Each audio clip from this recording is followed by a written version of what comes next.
Vamos a trabajar ahora dos construcciones complejas que se dan tanto en latín como en español.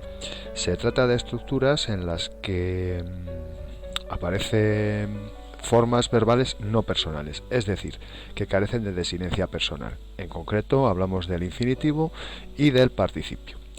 Empezando por el infinitivo, debes saber que se trata de un sustantivo verbal. Por tanto, como verbo que es, puede llevar complementos, obligatorios o no, como cualquier otro verbo, pero en este caso serán los complementos del infinitivo, junto al cual conformarán una estructura de infinitivo. Si atiendes al ejemplo rebus in angustis facile est contemnere vitam, no te será difícil localizar el infinitivo contemnere y verás que el verbo contemnere, despreciar, necesita obligatoriamente un complemento directo, porque uno desprecia algo o a alguien. Bien, pues ahí lo puedes observar. Vitam, acusativo de singular, justamente el complemento directo del infinitivo contemnere, despreciar la vida.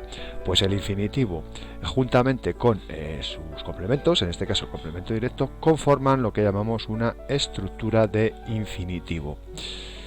Por otro lado, en su faceta de sustantivo, el infinitivo, o si lo prefieres, la estructura de infinitivo, complementa de forma obligatoria a un verbo conjugado, y lo hace como complemento directo. Solo cuando el verbo conjugado está en pasiva o se trata de una tercera persona del verbo sum o de verbos impersonales, ocupa la posición de sujeto, precisamente como en el ejemplo que nos ocupa. Rebus in angustis facile est, fíjate que est es el verbo conjugado. En este caso la estructura de infinitivo, puesto que el verbo ser nunca puede llevar un complemento directo, ni en latín ni en español, va a funcionar como sujeto.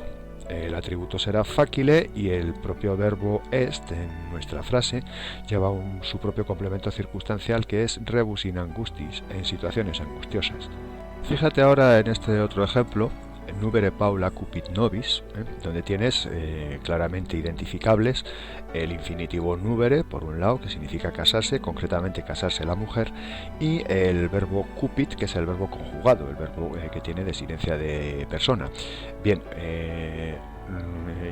nubere va a depender de cupit como complemento directo, porque además Cupid tiene su propio sujeto, que es Paula. Y piensa que el verbo nubere, casarse, uno se tiene que casar con alguien. En este caso, el verbo nubere en latín rige un complemento de régimen obligatorio en dativo. Puedes verlo en el nobis. Pues bien, el infinitivo con sus complementos, en este caso nobis, complemento de régimen, conforman la estructura de infinitivo. Y la estructura de infinitivo va a ser el complemento directo del verbo en forma personal o del verbo conjugado, cupid. Paula quiere o desea casarse conmigo. La otra forma no personal del verbo que vamos a estudiar es el participio. Si el infinitivo es el sustantivo verbal, el participio es el adjetivo verbal. Igualmente, en su calidad de verbo puede portar complementos propios. En este caso, el participio con sus complementos le vamos a denominar estructura de participio. Fíjate en este segmento de texto que hemos seleccionado, esparsas per litora, esparsas per litora maris aegei concas, conchas esparcidas por las costas del mar Egeo. Si te das cuenta, esparsas es el participio del verbo espargo, esparger, esparsi, sparsum, y lleva un complemento, per litora, esparcidas por las costas del mar Egeo. Por lo tanto, el participio con sus complementos conforman lo que llamamos la estructura de participio. Ahora bien, como adjetivo, el participio, o mejor la estructura de participio, indica una característica de un nombre, al que complementa y señala a través del fenómeno de la concordancia. Recuerda, tiene que cursar en el mismo caso, número y, si es apreciable, género. Por cierto que el participio pasivo, derivado del supino, se declina justamente como un adjetivo de triple nominativo, como bonus bonabonum.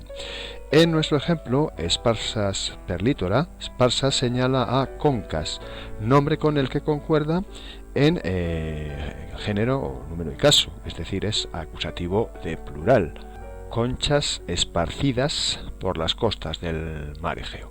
Evidentemente, si concas está en acusativo, tiene que ser el complemento de un verbo que no está o no aparece en el segmento de texto que hemos seleccionado y que vas a ver a continuación. Antes, y como conclusión, fíjate cómo la estructura de infinitivo orbita en la esfera de los complementos del verbo, su complemento directo o su sujeto bajo ciertas condiciones, mientras que la estructura de participio lo hace en la esfera de los adyacentes del nombre. Vamos a ver ese ejemplo del que hablábamos hace un momento, completo, donde se combinan ambas construcciones. Dice: "Iuves numerare concas sparsas per litora maris Aegei".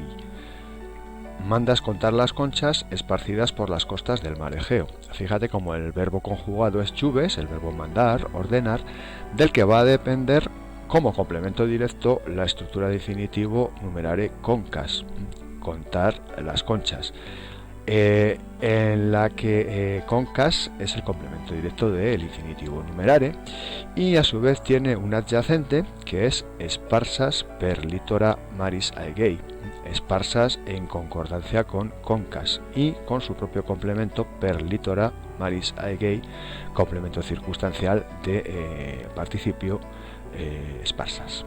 Pues bien, el participio con sus complementos conforman la estructura de participio complementando al nombre concas en este caso, que es el complemento directo de numerare, que a su vez conforma una estructura de infinitivo complemento directo del verbo iuves.